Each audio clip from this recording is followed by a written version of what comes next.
Hello everyone, and welcome back to Markers and Monsters. Well, a winter storm has borne down here on the state of Pennsylvania. I'm stuck inside for the weekend. I guess I could throw on the fire and curl up under a blanket on the couch, throw in a movie or something like that. Or maybe I could kill my family with an axe. Ghostly voices in my head. You so crazy. I'm not going to do that. How about I draw a picture instead?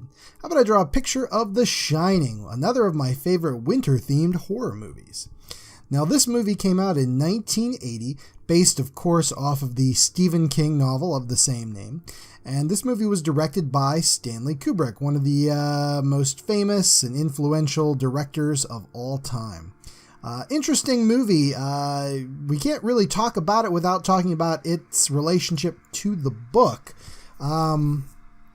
Generally, people say the book is better, and yeah, I'd agree with that. Most books are better than the movies. As you learn more about the characters and their internal monologues and dialogues, motivations and things like that. However, the movie itself is a classic, an absolutely great ghostly tale. If you've not seen the movie or read the book or know nothing about The Shining, then let me give you the quick and dirty of it. The Overlook Hotel in Colorado is a famous ski resort lodge, place where the wealthy go to play. However, due to the extremely bad weather, it's closed from October to May every year.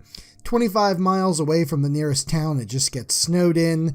Unfortunately, they have to have somebody there to monitor the rooms, make sure, no snow blows the windows in, keep the furnace going daily so it doesn't rust away or get bad.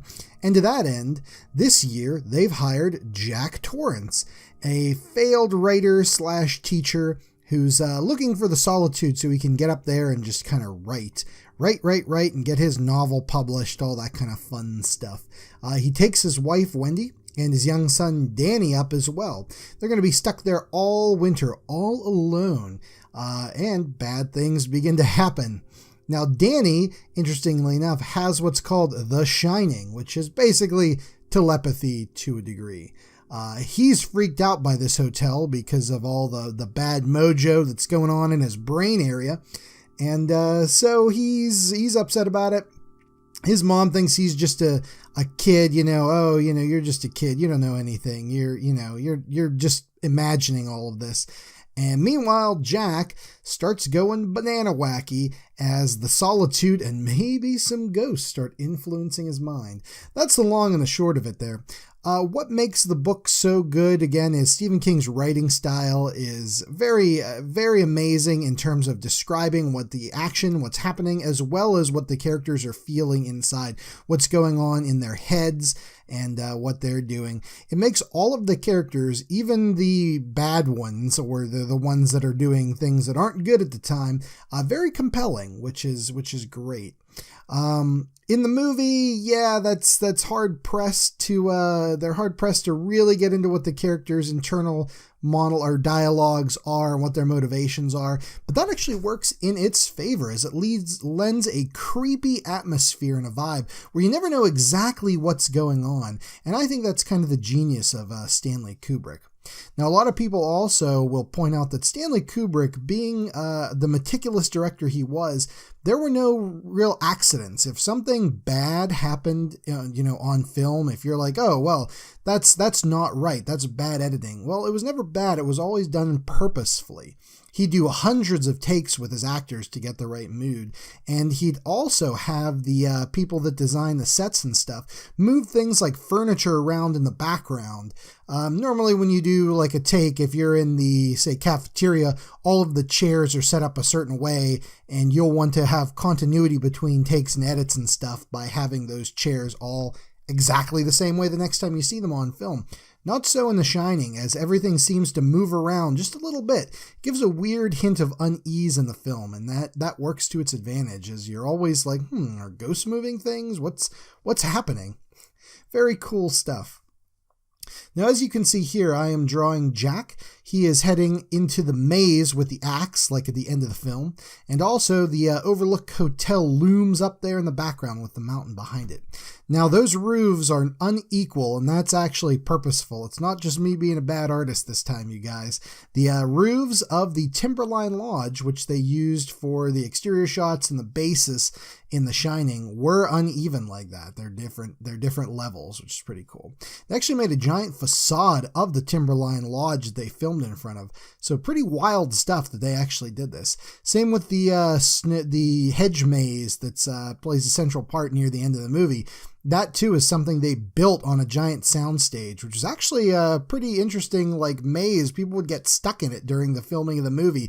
They wouldn't know how to get out because, again, Kubrick was very meticulous in all of this kind of stuff.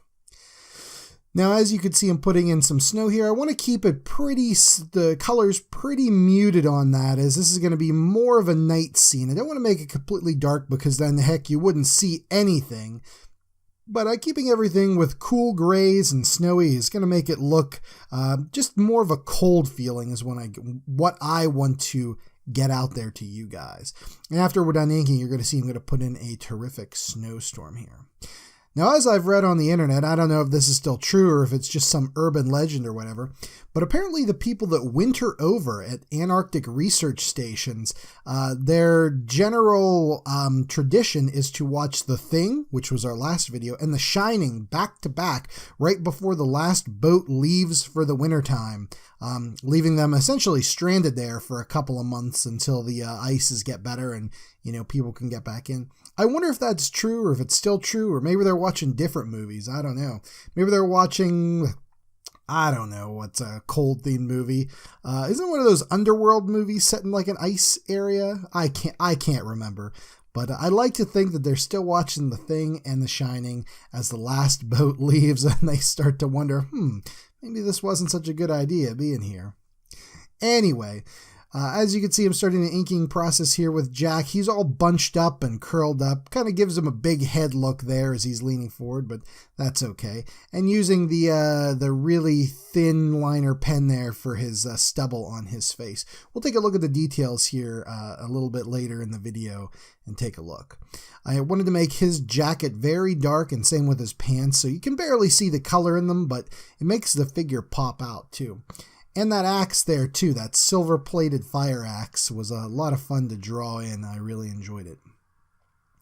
People go on and on about The Shining, wondering about all the various mysteries in the film and in the book too. Was it really ghosts? Well, in the book they make that very explicit. Yes, it is ghosts. The movie, again, it's very ambiguous. Is Jack just going crazy? Is it ghosts? There's only one instance in the film where you can clearly say, yes, something supernatural has occurred. And that's after his wife, Wendy, has locked him in the freezer to just get him out of the way after she clubbed him with a baseball bat in the head. Just locked him in there to try to get some help for him and the family in general.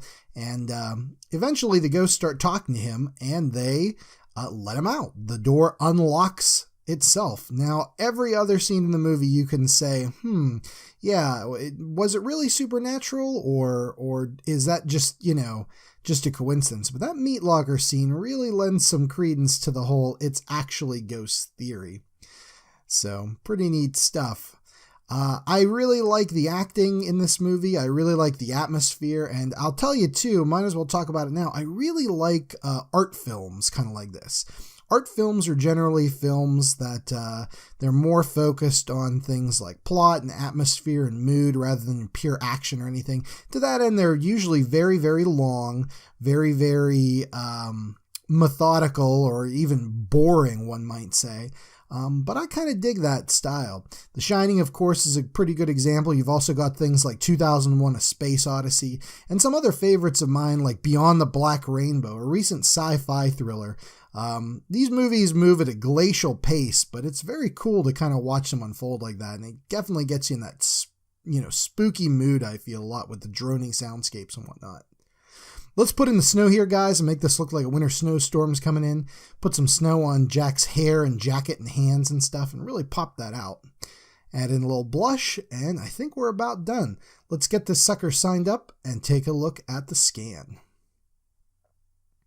All right. Pretty cool, guys. This was a fun one to work on. It's been a while since I drew a drawing of The Shining, so this was a fun one to do. It makes me want to do some more. Let's take a look at the details here as well and check that out. Pretty cool. I like doing art that has like a symmetry to it as well, right down the middle. I think that's gives a cool look. But maybe I'll do some more Shining artwork in the future. I am very inspired right now. But I also appreciate you guys joining me today. Hey, I'd rather you guys hang out, watch my video, than murder your families with axes. Don't do that. Just don't. Don't listen to the ghosts. But that's it for me. We'll see you guys on the next one. Stay warm, everybody.